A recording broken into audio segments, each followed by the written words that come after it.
दोस्तों, कहानी थोड़ी पुरानी जरूर है, पर इसकी आत्मा आज भी बिल्कुल ताजा है। दो बौद्ध भिक्षु पास के गांव से भिक्षा लेकर वापस मठ की ओर लौट रहे थे। उनमें से एक बूढ़ा भिक्षु था जिसे काफी अरसा हो गया था संन्यास लिए, और दूसरा एक युवा भिक्षु था, उसने हाल ही में संन्यास लिया था। दोनों शांत भाव से अपने रास्ते पर चलते जा रहे थे। रास्ते में एक नदी पड़ती थी जिसको पार करके जाना पड़ता था। आजकल बरसात के कारण वो उफान पर थी। जब वे दोनों उसके तट पर पहुंचे तो उन्हें वहां एक स्त्री दिखाई दी जो नदी पार करने की कोशिश कर रही थी। वह इतनी सुंदर थी कि किसी अप्सरा से कम न प्रतीत होती थी। पानी से भीगे उसके वस्त्रों के नीचे से उसके सुकोमल अंग झांक रहे थे। स्वर्ण आभूषण उसके रूप को अनुपम दिव्यता प्रदान कर रहे थे।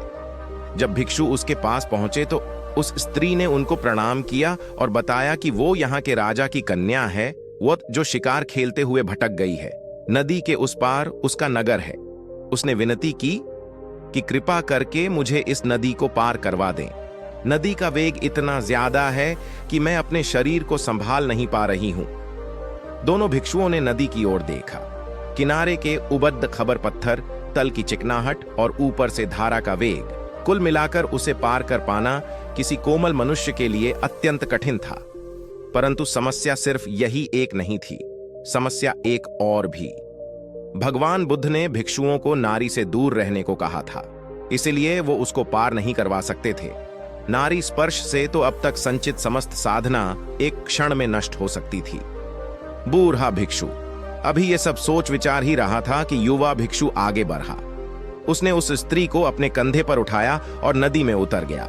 बूढ़ा भिक्षु ये सब देखकर हक्का बक्का रह गया। वो भी उसे विस्मय से देखता हुआ पीछे पीछे नदी पार करने लगा। युवा भिक्षु दूसरे किनारे पर पहुंच गया। उसने स्त्री को अपने कंधे से उतारा और उसे विदा दी। वह स्त्री भी उनको प्रणाम करके चली गई। युवा भिक्षु शांत भाव से मठ की ओर बढ़ने लगा। पीछे पीछे बूढ़ा भिक्षु भी तट पर पहुंचा। पहुंचते ही उसने युवा सन्यासी को उपेक्षा के भाव से देखा। बूढ़े भिक्षु की आंखों में क्रोध और दुर्भावना थी। उसने युवा भिक्षु की तरफ मुंह फेरा और शीघ्रता से मठ की ओर पांव बढ़ाने लगा।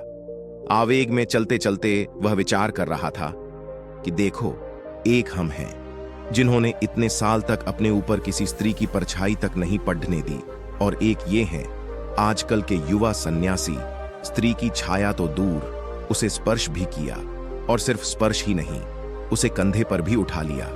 अभी मठ में जाकर भगवान बुद्ध से इसकी शिकायत करता हूं। ऐसे नीच को तो संघ से ही निकाल देना चाहिए, और भगवान बुद्ध से भी ये आग्रह करूंगा कि आगे से इन युवाओं को दीक्षा ही न दें। ये अपने ऊपर संयम तो रख नहीं सकते।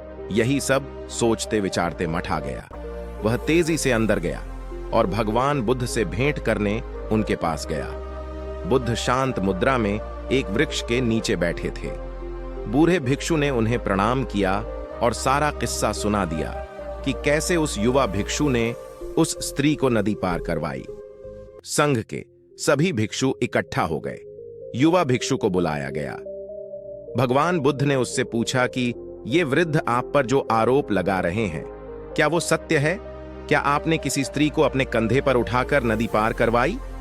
अब यहां उस युवा भिक्षु ने जो उत्तर दिया वो समझने लायक है। उसने कहा, कौन स्त्री?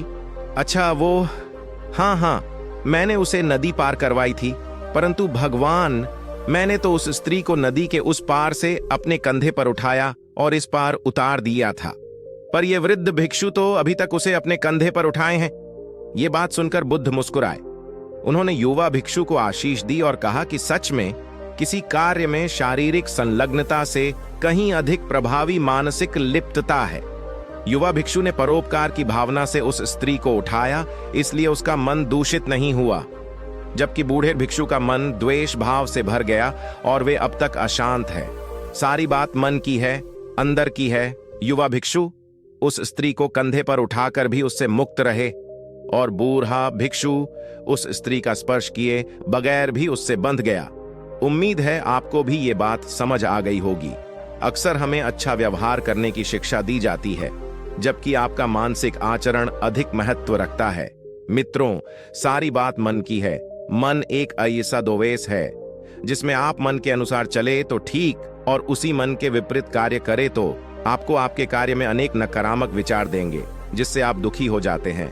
मित्रों, मन का कार्य ही है, उसको आप जाई ऐसा चलाओगे वो वैसा छेलेगा। इसीलिए मन को सदैव अपना मित्र बनाए रखे, और इसी मन की शक्ति से आप इस दुनिया को जीत सकते हैं। इस तो मित्रों, वीडियो कैसी लगी हमें कमेंट कर जरूर बताएं, और इसी खुशी के साथ वीडियो को लाइक शेयर कर चैनल को सब्सक्राइब करें और घंटी को दबाएं, ताकि नए नए वीडियो सबसे पहले आपके पास पहुंचे।